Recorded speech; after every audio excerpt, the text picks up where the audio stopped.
Dimitri, eu gostaria de começar a nossa conversa perguntando um ponto que você abordou durante a sua apresentação.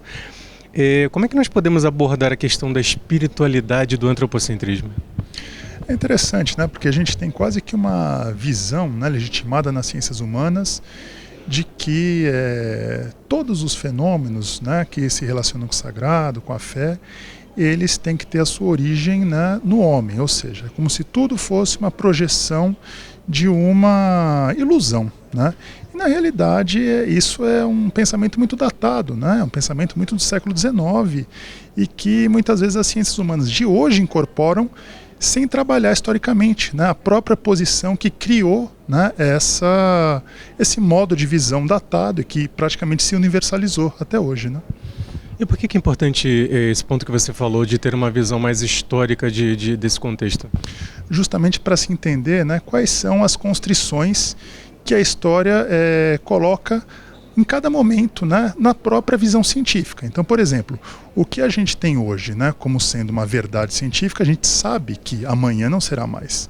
Então, isso é algo que a gente tem que sempre, né, quanto mais a gente conseguir historicizar a nossa própria história e principalmente a gente saber que as nossas visões de hoje são herdeiras do passado, né, e entender esse passado, mais a gente vai estar liberto dessas constrições e talvez a gente consiga fazer trabalhos científicos, né, muito mais aprofundados e próximos, né, aquilo que a gente pode vir a chamar de alguma verdade.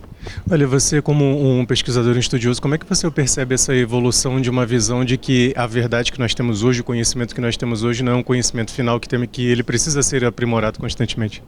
É a visão científica, vamos dizer, é a corrente mais interessante da ciência, né, que traz esse sempre vir a ser, né? O Max Weber, que é um sociólogo famoso, né, ele tem um texto que se chama Ciência como Vocação, que ele coloca isso como pressuposto de qualquer cientista. Ele fala, você sendo cientista, você sabe que o seu trabalho vai caducar daqui a um tempo, mas mesmo assim você tem como obrigação, sabendo que você não será eterno, que seu trabalho não será eterno, de tentar fazer aquilo que de mais exato você consiga nesse momento.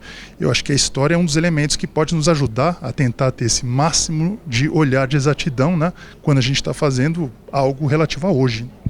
Dimitri, fala um pouco sobre a abordagem da sua palestra hoje, começando por essa, digamos, não uma problemática, mas essa temática é o homem. O que você propôs hoje aqui para o público presente?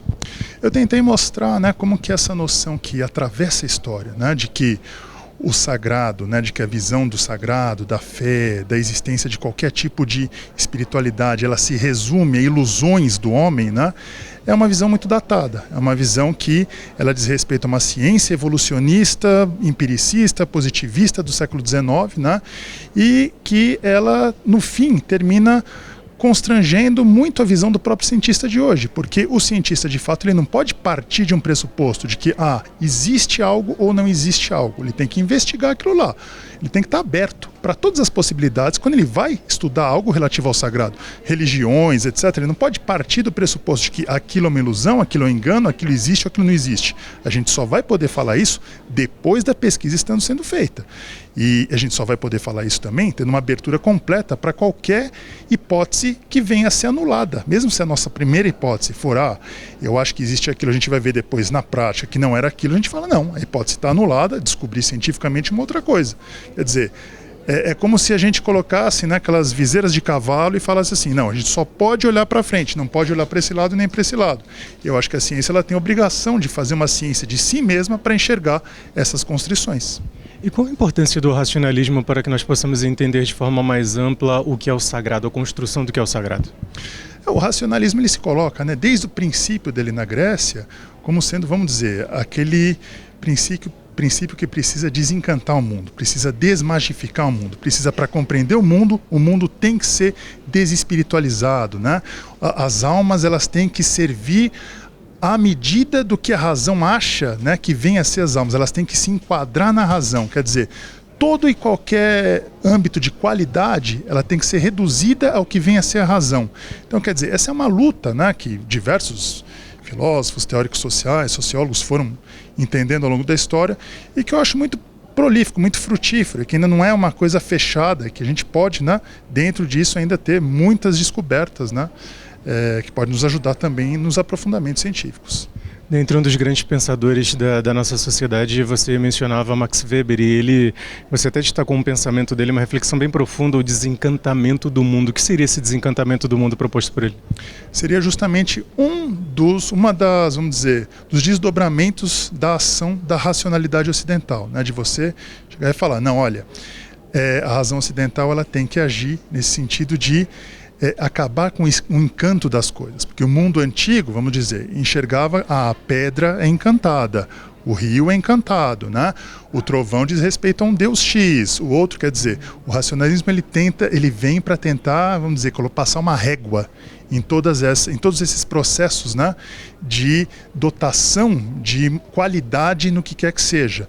E essa régua é uma régua muito complicada, porque de uma forma ou de outra é como uma régua mesmo, você torna com que o mundo possa ser mensurável, só que esse mensurável você perde muito também, né?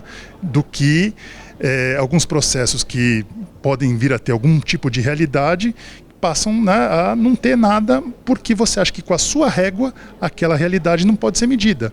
Então, quer dizer, o processo da racionalização é mais ou menos esse, né? Nessa disputa com esse encantamento, né, que existiria antes.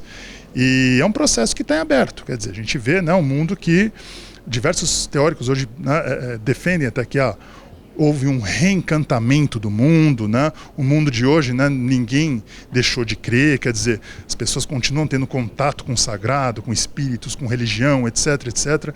E isso é algo que é premente, é próprio do humano, né? Então, quer dizer, é algo que tem que ser revisto também, né? Essa forma de uma racionalidade que toma o desencantamento como um processo unívoco e evolutivo. A gente vê que não, né? Se não é assim, será que existe algum outro motivo que explique, né, as coisas não serem assim e o sagrado rebrotar a cada momento? É algo a ser respondido. Olha, uma coisa que você abordou é o seguinte: o cientista tem que ser aberto a todas as hipóteses possíveis. Por que essa é uma premissa fundamental no trabalho de um cientista? Porque o cientista, ele justamente é aquele que vai tentar descobrir elos de causalidade. Ele vai tentar descobrir, né, o que pode vir a causar o que pode estar por trás de determinados fenômenos, né, de uma forma ampla, né, se esses fenômenos se relacionam, né, de uma maneira, vamos dizer, por trás daquilo que a gente está enxergando. Quer dizer, muitas vezes existem estruturas invisíveis que o cientista ele tem que, por meio da indução, tentar descobrir. Se eu parto do princípio de que falar, não pode existir uma relação, vamos dizer na sociologia, não pode existir uma relação entre educação e pessoas que estão presas. As pessoas que estão presas estão lá porque elas são más, moralmente más, eu sei disso e a minha crença é essa aqui. Eu vou deixar de ver que existe uma relação, né, entre educação e o fato de a pessoa ter terminado a vida no presídio, ou qualquer outro fator, enfim, né, estou dando um exemplo. Então, o cientista ele tem que estar aberto a toda e qualquer possibilidade, né, a toda e qualquer relação que ele possa vir estabelecer de uma forma forte, né? Então, por isso que a gente não pode ter preconceito em relação a nada, né? E, sobretudo, aos próprios sensos comuns da ciência, né, que vão se estabelecendo de uma forma cega para os cientistas também, a gente também não pode ter, né, não pode trazer isso com a gente. Por isso que tem que, né, ser aberto completamente a toda e qualquer possibilidade explicativa.